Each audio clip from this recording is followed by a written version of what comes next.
The weight of coins, minting and money in medieval towns, metal, fire, and the first strike. When you think of money today, you likely imagine the weightless figures on a bank account screen or the smooth feel of paper bills in your wallet. But in the medieval world, wealth was far heavier. It clinked, it weighed down pouches, and it was shaped painstakingly by human hands and hammer blows.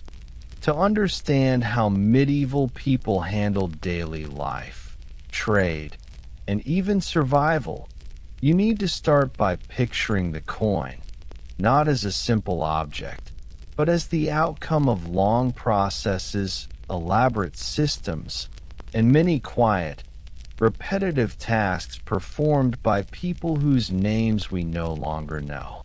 Gathering the raw metal. Coins began not in purses or market stalls, but in mines. Silver, gold, and copper were the essential metals of medieval coinage. Silver, in particular, was king in Europe, defining the weight and value of pennies, groats, and deniers.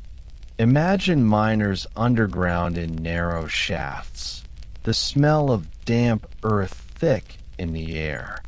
Tools were basic: iron picks, wooden shovels, baskets carried by hand.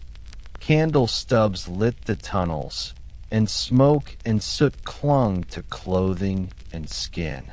A miner's work was not dramatic. It was a repetition of swings, strikes, and carrying loads, hour after hour, often for little pay. You, if you were there, would have noticed the silence between hammer strikes, the occasional trickle of watered-down stone walls, and the fatigue that seeped into every movement. Silver was not usable as it was. It had to be smelted.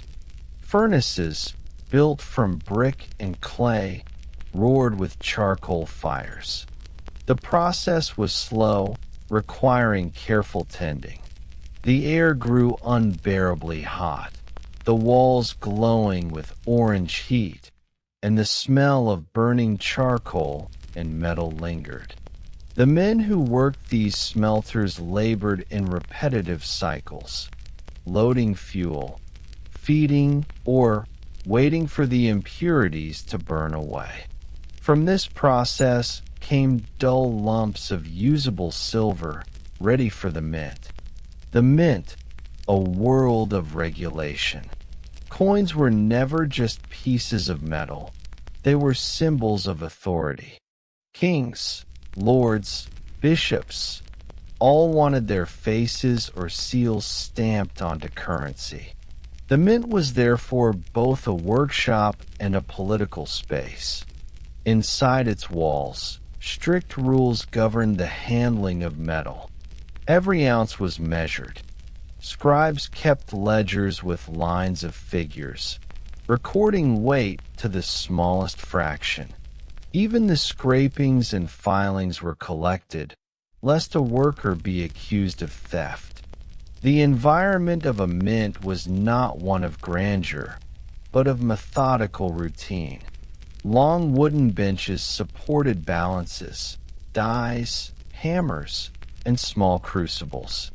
Apprentices moved between tasks, fetching crucibles, polishing dies, sweeping filings into jars. Masters checked scales repeatedly, peering over spectacles, muttering as they recorded numbers. The clink of metal and the thud of hammers echoed endlessly. If you were standing in that room, the monotony would have been palpable. Each worker repeated his task countless times a day, shaping the system that allowed medieval economies to function. The striking of coins. At the heart of coinage was the striking process. First, metal was cast into thin strips, hammered until uniform, then cut into blanks, small discs roughly the size of the desired coin. These blanks were heated, softened in fire, and polished until smooth. Then came the dies, carefully carved stamps of metal, engraved with images of monarchs, crosses, or coats of arms. A blank was placed between two dies, one fixed and one loose. With a single blow of a hammer, the image was struck into the metal. Over and over this sound rang out, a rhythmic clang, duller than the ringing of a bell, but endless in repetition. A skilled coiner might strike hundreds in a day, each nearly identical, each a fragment of trust in the realm's economy. The image was not mere decoration, it was authority made tangible. The faces on coins were not realistic portraits, but stylized. Kings were depicted with crowns, bishops with mitres, saints with halos. To the medieval user, these were less about likeness and more about legitimacy. Holding a coin was not simply holding silver. It was holding the weight of a king's promise, the symbol of a city's right to trade, or a bishop's guarantee of purity, the flow of currency into daily life. From mint to market, coins entered circulation slowly. They moved through the hands of tax collectors, merchants, and innkeepers. A single penny might buy bread, but it could also represent a day's wage for a laborer. For you, accustomed to coins and cards of little consequence, the medieval penny would have seemed precious. Every exchange was significant. When a villager paid for grain or ale, the weight of the coin, its scratches and dents, were noted. People bit coins to test their authenticity, rubbed them, and compared them against known weights. A single clipped or shaved coin could cause suspicion. In this way, money itself became a system of trust. Trust that the silver was pure, that the king's image guaranteed value, and that each exchange would be honored. And yet, trust was always fragile. Debasement, the practice of mixing base metals into silver, haunted economies. Kings desperate for war funds often lowered purity, issuing lighter, less valuable coins. To the average person, it meant inflation, suspicion, and sometimes refusal to accept currency at all. Boring details that made a world. It may feel mundane to dwell on ledgers, scales, and hammer strikes, but these were the heartbeat of medieval towns. Without the slow, repetitive processes of minting, trade could not flourish, taxes could not be collected, armies could not be paid. Every coin, no matter how small, carried with it the imprint of labor, authority, and routine. It was not the brilliance of knights or the grandeur of castles that made economies stable, but the countless small actions of miners, smelters, and coiners.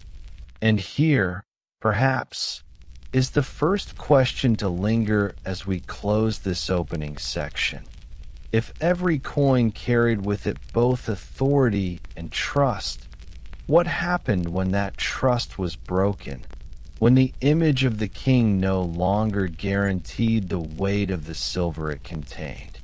Debasement, suspicion, and the economy of trust. When silver wasn't silver enough. The medieval economy was built on weight. Every coin was supposed to match a certain measure of silver or gold. But rulers were constantly tempted to stretch their resources. Wars, fortifications, pilgrimages, and courtly expenses all consumed wealth faster than taxes could replenish it. A king might order coins to be reminted, the same size, the same design, but with less silver mixed with copper. The difference was profit for the treasury. You, as an ordinary villager or tradesman, might not notice at first. The coins still looked similar, carried the same royal image, and made the same dull clink on the table. But slowly the effects rippled outward. Bakers demanded more pennies for loaves. Markets shifted prices. Suspicion crept in. Which coin was good and which had been lightened? The system of trust, so carefully maintained by mint workers, began to fray at its edges. Everyday suspicion, weighing and clipping. In towns and markets, scales became as important as swords. Merchants kept small balances and test weights on their stalls, placing coins on one side and trusted measures of silver on the other. It was not uncommon for a transaction to be interrupted by weighing, adjusting, or rejecting a coin. Another problem plagued the circulation of money: clipping. Unscrupulous people shaved the edges of coins, collecting small bits of silver over time. The practice left coins slightly smaller, their edges uneven. While each shaving was minuscule, the collective loss across an economy could be vast. To prevent this, mints introduced designs along coin edges, so tampering would be visible. But even then, clipped coins circulated, causing endless disputes in markets and taverns. Imagine you are a weaver selling cloth. A customer hands you 3 pennies, one of which seems suspiciously light. You place it on a small set of scales, watching the pans carefully. If it falls short, you refuse it, but perhaps the customer protests angrily, insisting it is fair. The air grows tense. A simple act of exchange becomes a small drama of trust, doubt, and negotiation. The politics of coinage. Coinage was never just economics. It was politics pressed into metal. Each coin carried the ruler's image, but also his credibility. When rulers debased coins too frequently, rebellion or unrest often followed. In England, France, and the Holy Roman Empire alike, the history of money is filled with reforms, new issues of coins to replace debased ones, proclamations insisting that the king's currency was trustworthy again. You might picture royal clerks reading these proclamations in town squares, their voices echoing while villagers nodded silently. Behind the words lay the reality. Everyone had to bring in old coins, sometimes exchanging them at a loss, to receive the new, supposedly purer versions. It was an expensive, frustrating cycle for ordinary people, the quiet work of money changers. Another figure emerged as essential in medieval towns, the money changer. Sitting at a booth with scales and small knives, these men examined coins all day, separating the good from the bad, the full weight from the clipped. They charged a fee, of course, but they provided reassurance. For travelers crossing from one realm to another, their services were vital. A coin minted in one city might not be trusted in another, and conversion was necessary. The money changer's desk was cluttered with weights, scales, and boxes of sorted coins. His hands moved quickly, testing, tapping, weighing. To watch him work would have seemed monotonous. Coin after coin lifted, weighed, and either accepted or rejected. Yet in his repetitive actions lay the foundation of larger trade networks. Without such careful mediation, commerce across regions would have been impossible. How ordinary people felt the strain. For peasants and laborers, the instability of money was not abstract. A day's wage might lose value within weeks if debasement spread.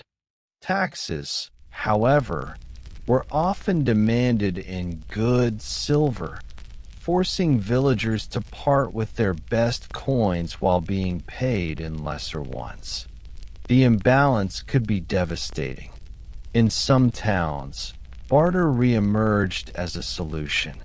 Grain, cloth, and livestock became currencies in themselves when trust in coins eroded too far. But barter had its limits. It was cumbersome, required direct agreement, and worked poorly for long-distance trade. Coins, flawed though they were, remained the only tool that could knit together markets across regions. The endless reforms.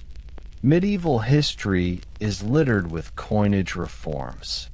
Kings ordered new designs, fresh weights, and stricter penalties for counterfeiters. Punishments were harsh. Clipping or forging coins could lead to execution.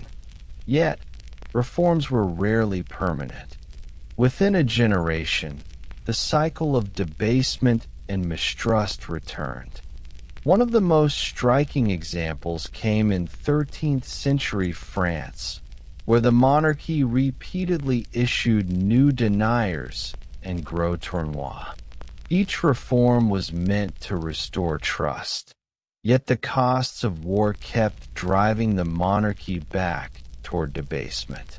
Similar stories played out in German principalities, Italian city-states, and English shires. The problem was not ignorance. Everyone knew what debasement did, but the constant pressure of political needs. Why it mattered. It may feel tedious to track the minute shifts in silver content or the endless weighing of coins, but for medieval people, this was survival. Whether a loaf of bread could be bought, whether a journey could be afforded, whether a lord could pay his soldiers, all rested on the dull, repetitive details of coinage. Coins were not glamorous treasures. They were practical burdens, carried on belts, tested at stalls, and passed with caution. They represented the daily negotiation between authority and trust, between the king's promises and the villagers' doubts. And as you think of this, consider the unresolved question that leads us into the next section. If coins could so easily lose their trust and value, how did medieval societies keep long-distance trade alive? Trade that required not just trust in one town, but across entire continents? From local coins to continental trade. Coins on the move. You can imagine a sack of coins rattling at the side of a mule, carried along dusty roads that stretched from northern England to the markets of Italy. These coins, minted in small towns or great capitals, did not simply stay local. They traveled, slipped from hand to hand, and crossed rivers and borders. And yet, each time a coin entered new territory, suspicion followed it. Was this English penny truly worth its weight in silver? Did the Florentine florin still contain the purity promised at its mint? Was the Venetian ducat, so trusted in Mediterranean trade, as unshakable as merchants claimed? By the late Middle Ages, Certain coins rose above the others in reputation. The florin of Florence, the ducat of Venice, and the English noble became international currencies, trusted far beyond their place of origin. They were not special in appearance, flat discs stamped with simple designs, but they carried credibility. To hold one was to hold a fragment of a city's reputation, built not on gold alone, but on consistency. The Hanseatic world. In the towns of the Baltic and North Sea, another experiment unfolded. The Hanseatic League, a loose confederation of trading cities, created systems of exchange that stretched from Lübeck to London, from Novgorod to Bergen. Coins flowed across these waters in barrels and chests, their weight clinking like a dull song. But more than coins, trust itself was traded. Merchants often preferred to keep balances recorded in ledgers rather than move heavy sacks of silver. A slip of parchment noting credit in Lübeck could serve as effectively as coin in Bruges, so long as the League's merchants honored it. This was money, but without metal, trust written in ink, guarded by guild solidarity.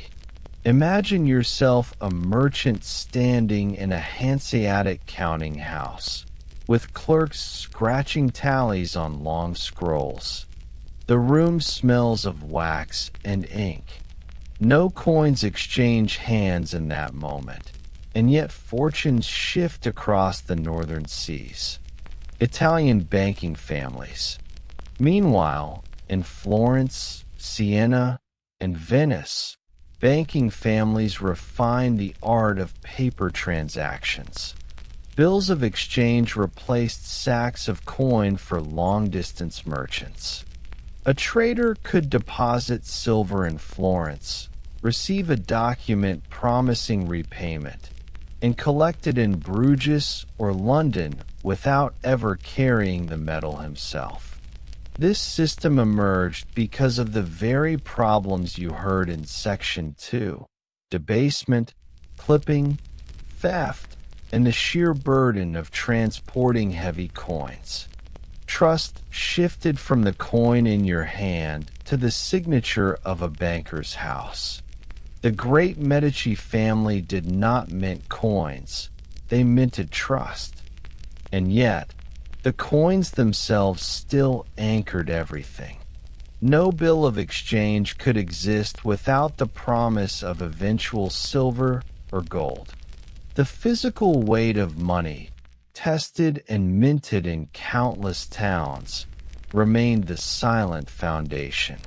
Life for ordinary people, for villagers and townsfolk, however, grand systems of banking were far away. They still carried small purses tied to belts, still counted pennies carefully, still eyed coins for signs of clipping. A mason's weekly wage, a brewer's payment for barley, a mother's purchase of thread, all took place in the small, repetitive rhythm of coinage. It was in these ordinary exchanges that the grand structures of trade were grounded. The Venetian ducat might travel to the Levant, but it began in someone's hand at a dockside warehouse. A Florentine florin might settle a deal for wool in Flanders, but it first came from the work of a mint worker, carefully stamping the city's lily emblem onto gold. Coins, heavy and ordinary, were both local and global, binding together the daily bread of peasants and the distant profits of merchant princes. The slow birth of a money economy. By the 14th and 15th centuries, Europe was shifting. Barter retreated further, and coins multiplied. Towns demanded taxes and money. Lords collected rents in silver, and even monasteries tracked tithes and ledgers rather than in kind. The money economy was not quick or sudden. It was slow, uneven, and full of setbacks. Yet, in that gradual process, medieval Europe built the foundations of modern commerce. Today, you think of coins as small, almost trivial objects, often replaced by paper or digital numbers.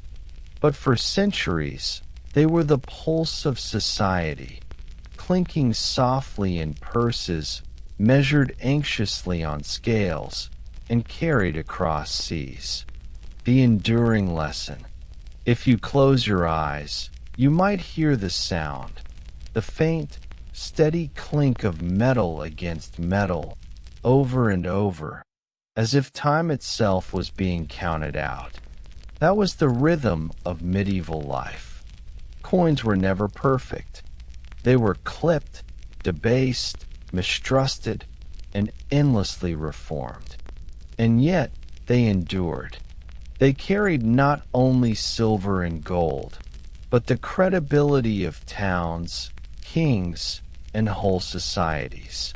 The unresolved thought is this: in a world where coins themselves could not always be trusted, was it the metal that gave value, or the fragile, collective belief of people that made money real?